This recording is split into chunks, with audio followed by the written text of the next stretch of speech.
Okay, Bible students and fans, readers, especially believers, I need your help again. So I'm doing my daily morning Bible study. The dog's helping me here.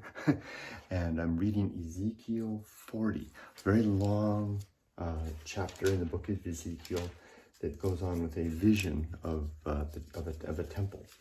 It's like kind of like those chapters way early on in the Bible where we have the begots, someone begets somebody else. In this case, it's all the measurements for this vision that Ezekiel has of the temple.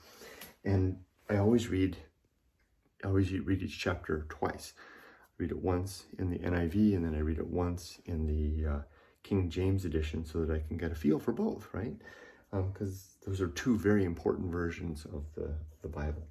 And what I noticed, and I'm not reading after it to spot these things. It's not my mission to pick out errors, but they jump out at me.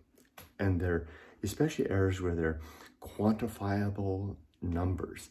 That really jumps out at me because it's like there's the claim of Bible inerrancy. And I know that people say that the Bible is the Bible is not, it doesn't have any errors, but people do. And that begs a further question, and I'll talk about that question here. But anyway, here it is. It's at the very end in the NIV right here. Just for like it's a very long chapter, but it says right here, he's talking about, again, more measurements, and he says here, he brought me to the portico of the temple and measured the jambs of the portico. They were 5 cubits wide on either side. The width of the entrance was 14 cubits, and its projecting walls were 3 cubits wide on either side. You see how there's lots of, 4 cubits, 3 cubits, etc. It's easy to kind of get lost in it, but it kind of jumps out when you see spot a difference between the two, because I've got the two right here, right? The portico was 20, here's the difference. The portico was 20 cubits wide and 12 cubits from front to back. That's the NIV. 20 cubits wide and 12 cubits from front to back. Now here in the King James, it says, the portico is called a porch in the King James edition, same thing. The porch was 20 cubits, then it says here, the length of the porch was 20 cubits and the breadth was 11 cubits. Well, wait a minute, 11 cubits?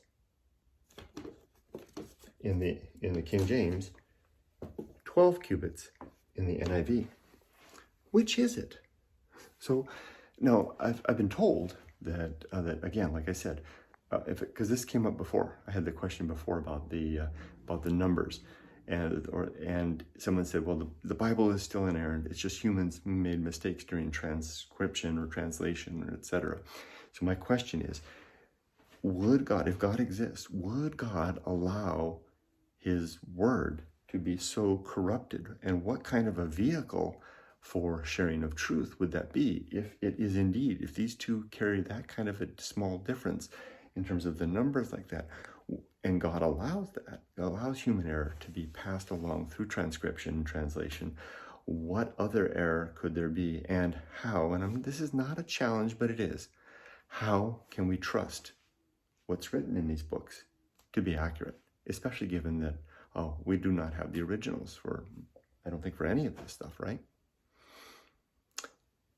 I really appreciate your answers and response. It means a lot to me. I'm really, really curious about this stuff. Even though I'm not a believer, I'm desperately interested to learn and understand two things. I want to understand what this is all about and why those of you that believe. What do you rest the foundation of your belief on? And thank you for your help figuring this out. Again, that was Ezekiel 40, verse 49. Ezekiel 40, verse 49. 49 through, basically, that's it, 49.